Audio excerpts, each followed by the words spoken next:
a minute. Welcome back to my channel. I am so excited to be here with you guys. I have a really exciting video. This past July, I went to Kenya with EF Ultimate Break and had the absolute trip of a lifetime. I know for myself, before I booked this trip, I watched so many of these videos talking about the trip, the itinerary, what was great, what didn't work so well, and I really loved these videos to help make my decision. So I thought I have so much content from this trip that I was posting on my TikTok, but I wanted to also make a YouTube video. I literally have my phone with everything here about the itinerary so that you guys can know exactly the pros and cons of this trip and if it's the right one for you. First, just a little background about EF Ultimate Break if you are new to EF. It is a travel company for people between the ages of 18 to 35. All you have to do is book with them. They do all the work. Flights, hotels, accommodations, activities, transfers, literally all the work. It takes the headache out of travel. Not to mention they have finance options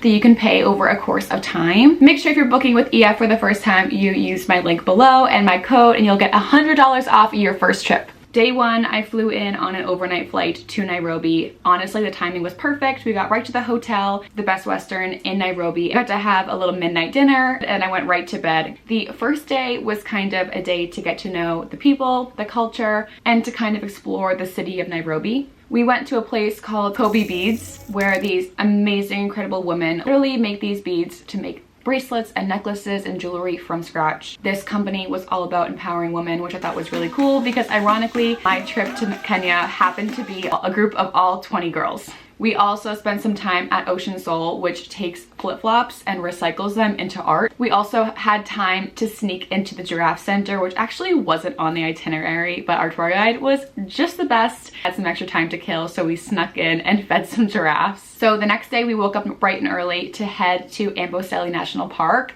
Just a heads up, the one thing to know about this trip is that there is a lot of driving involved.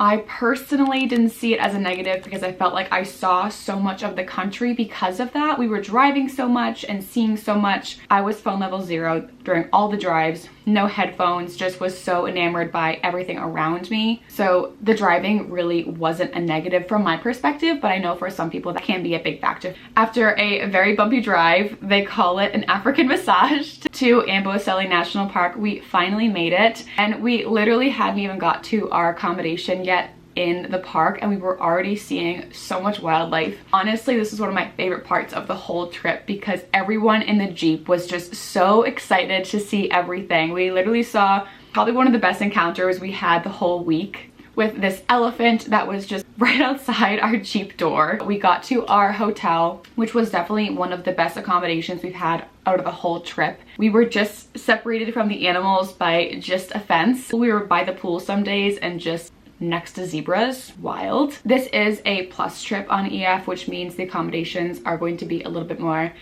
upscale. You're not going to be staying in any hostels, not sharing a hotel room with any more than just one person. We had our first game drive of the trip that afternoon and started seeing all the animals again. You really just can't put into words the incredible sights that we saw during this trip. I think I teared up so many times just from being that close to wild animals on the safari. It was just mind-blowing. Sunday was our full day in Amboseli, so we had a morning game drive and an afternoon game drive, and in the middle of the day we were able to hang out by the pool, have some drinks, some lunch, get some African sun. I also have to say that all the food on this trip was absolutely incredible. Not only were we able to try a lot of African staples, but also they would sprinkle in some comfort food for us. I know like one night we had pasta saute, which was just, I did not go hungry at all on this trip. They fed us good. Monday morning, we woke up early for a pretty long drive to Lake Naivasha. It was about 6 hours. Again, super scenic. We were driving through some different terrain, like valleys, and it was beautiful to look out the window. Once we got to Lake Naivasha, we checked in to our accommodations there and we headed out to go onto a boat safari.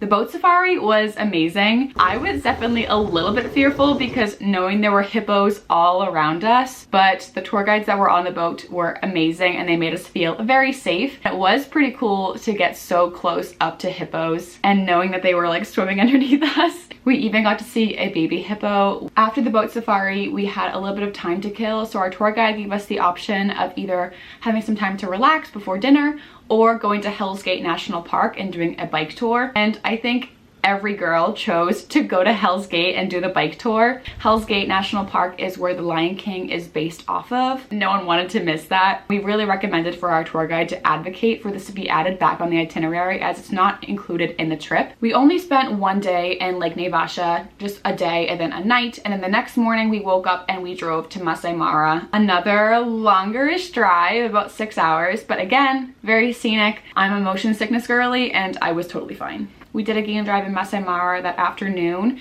which was incredible to see some big cats, which we were really crossing our fingers for. And then Wednesday morning, we woke up really early. It was like 3:30 or something, because there was an optional excursion to do a hot air balloon ride across the Serengeti, and it was amazing. Not only did we get to go on the hot air balloon ride and literally just cruise over animals and just feel like you're on top of it, which was such a weird experience, but after they also do this bush breakfast when you're literally just in the middle of the safari having breakfast. We had bottomless champagne, and we went out for another game drive. Wednesday afternoon, we were also very lucky to be able to go and visit one of the tribes. It was a really incredible experience. They're so open about their culture. We asked so many questions, and they really showed us their lifestyle and how they live. Okay, let's read the animal count of all the animals that I saw on my trip to Kenya with EF Ultimate Break. Giraffe, ostrich, zebras, geranuk, elephant, hyena, wildebeest, hippo, buffalo, herons, warthogs, cheetahs, baboons, gazelles, lions, antelope, vultures, crocodiles, and leopards. So that was a full recap of my trip to Kenya with EF Ultimate Break. If you are considering doing this trip, again, I highly recommend it. This was my first trip with EF, but honestly, it was flawless. A reminder again, if you are thinking of booking with EF Ultimate Break, to use my link that's listed down below and my code, and you will get $100 off your first trip. And if you have any questions about EF or the trip in general, feel free to comment down below, and I will do my best to answer all the questions you guys have. Happy traveling! See you guys next trip. Bye!